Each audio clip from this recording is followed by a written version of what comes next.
That was New York Representative Alexandria Ocasio-Cortez outside of the Supreme Court moments after the justices announced their decision to overturn Roe v. Wade in June of 2022. Since that moment, Democrats have doubled down on their strategy to turn out voters, galvanize them by claiming that women across the nation would suffer and even die without abortion. That the highest court in our land, the United States Supreme Court, the Court of Thurgood and RBG, took a constitutional right that had been recognized from the people of America, from the women of America. The strategy seems to be paying off so far. Since Roe's fall, constituents in several states have voted to expand access to abortion, most recently in Ohio. This is one of the most extreme and dangerous amendments we've ever seen in Ohio. The, quote, right to make reproductive decisions, including abortion initiative,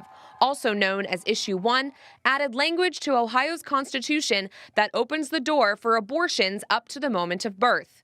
Issue 1 could even lead to the total elimination of parental rights, not only in reference to abortion, but also regarding other invasive surgeries, like sex changes for minors. A few weeks ago, our neighbors to the south put abortion in their state constitution. Here's to Ohio. Issue 1 is not unlike other ballot proposals that have passed. In 2022, similar language was added to Michigan's constitution, championed by their governor, Gretchen Whitmer. As a result, she just signed legislation this November that cements the new abortion language in their constitution into their code of law. In just 18 months, we went from the overturn of Roe v. Wade to protecting abortion rights and expanding reproductive health care in Michigan. All our progress is thanks to Michiganders like you. These ballot proposals are without exception spawned by pro-abortion state leaders and funded by national pro-abortion groups. And they're just getting started.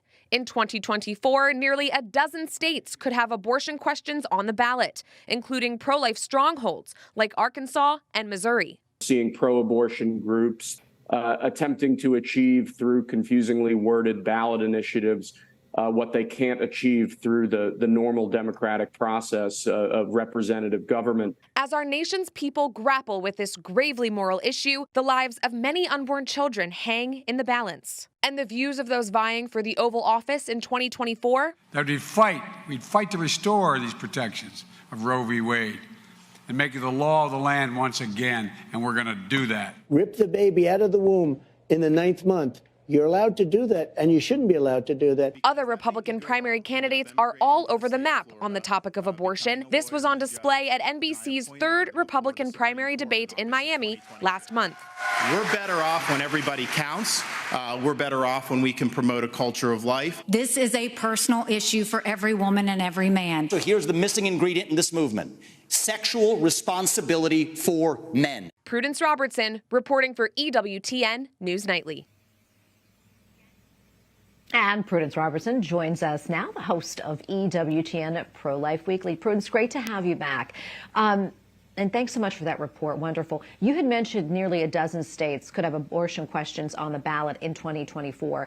Tell us more about what you're tracking. Yes, that's right, Tracy. There will be a lot to keep track of on the issue of abortion between now and the presidential election in November of 2024. And we're excited to be launching on Catholic News Agency a comprehensive map that will track day by day whether or not these questions actually are officially on the ballot. And we have that map to show you today exclusively on EWTN News Nightly for the first time. You'll see an array of colors on that map. The dark red represents states where we've unfortunately already lost on the pro-life issue, states like California, Kansas, Michigan, and others. You'll see a bright pink color that represents where pro-abortion groups have tried and attempted to introduce language that could be on the ballot, and we're continuing to track whether or not those ballot proposals will become official.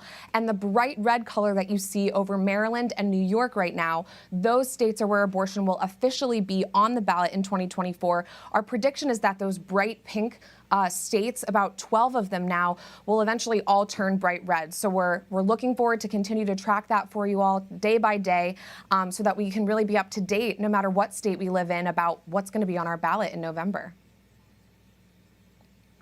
Yeah, and Prudence, you obviously have your finger on the pulse of this. What are you hearing from your sources, your pro-life sources, on these ballot propositions? Yeah, that's a really good question, Tracy. When the Ohio loss happened just last month in November, it was really disappointing, a sad day in Ohio. And pro-life leaders said that it was because pro-life groups in the state were outspent, and the pro-abortion messengers were just really good at getting into the state, getting money from out-of-state groups into the state. But I think right now we're really at a turning point for the pro-life movement where we need to reassess our strategy. You know, the truth is that in a lot of states, the rate of abortion rose after the fall of Roe versus Wade. And in some states where pro-life bans were enacted, more babies were born, but that doesn't change the fact that public opinion does seem to be shifting on abortion, and pro-life leaders, Republican leaders, cannot ignore that leading into 2024, and it needs to shape their strategy.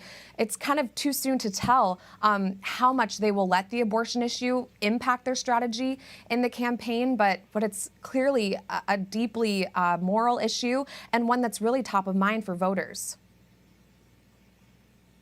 Prudence, not a whole lot of time left, but quickly, when you look at the states where abortion could be on the ballot, any surprises there? Well, I think what's most surprising is that it's really a wide array of states. You know, you have more pro-abortion states like Nevada working to further enshrine so-called abortion rights in their constitutions, but you also have strongly pro-life states where pro-abortion groups are really denying the will of the people that has been represented at the ballot box and in the realm of public opinion for many years. States like Iowa, Missouri, even Arkansas could potentially have abortion on their ballot in 2024. So that's what's most surprising to me there. Pro-abortion groups really just seem to be denying the will of the American people and pushing these proposals through. All right, we're going to leave it right there. Prudence, thank you so much. God bless. Thanks, Tracy.